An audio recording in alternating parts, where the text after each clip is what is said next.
What is up, guys? I am the one and only Eagle Double T, and in this video, I'm going to be doing a review of the Nintendo Switch Pro controller. So without further ado, let's begin. Taking it out of the box, you have the Switch Pro controller itself, and a long, high-quality USB Type-C charging cord. This controller features a 40-hour battery life, not quite as good as the 80-hour battery life on the Wii U Pro controller. However, this definitely trumps over anything that the Xbox One and PlayStation 4 battery lives have to offer. In the hand, this controller is heavy, and it feels very solid, and I don't think this controller is going to randomly stop working on you anytime soon. The face buttons are some of the nicest face buttons I've ever seen on a video game controller. They're very large and easy to press, and they feel very nice.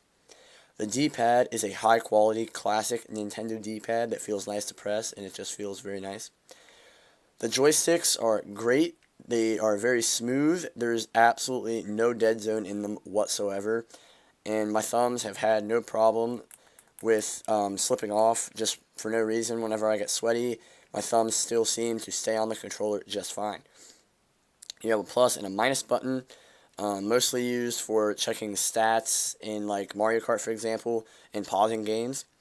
You have the home button, which if you hold it down also acts as a sleep button for the console, and it has a dedicated screenshot button. And this is very impressive. I really like how they added a screenshot button, something I wasn't expecting that I feel like I'm going to enjoy a lot. On the front of the controller, we have the syncing button next to the USB Type-C charging port. We have two very nice bumpers and triggers. These are not like the typical Xbox One, PlayStation 4 controller bumpers and triggers. The bumpers, I would say, are definitely nicer than the bumpers on the Xbox One and PS4 controllers. And the triggers are much shorter. They have a much shorter travel distance.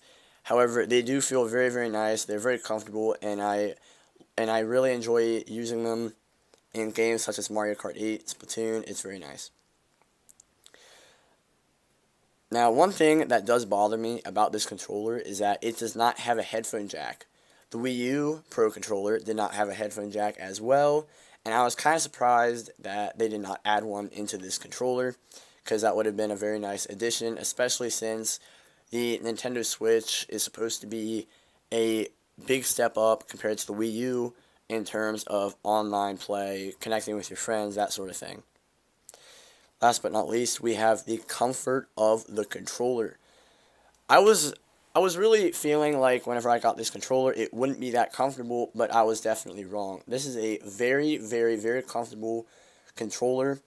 It fits my hands very nicely. It's designed very awesomely. This is definitely a big improvement over the Wii U Pro controller. I can sit here for hours on end and just game with it and have absolutely no cramping in my hand whatsoever.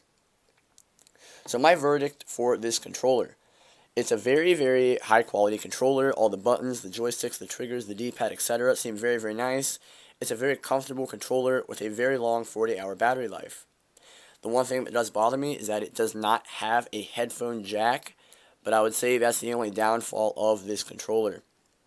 If you enjoyed this video, please leave a like, subscribe if you haven't, and comment down below what is your favorite video game controller of all time.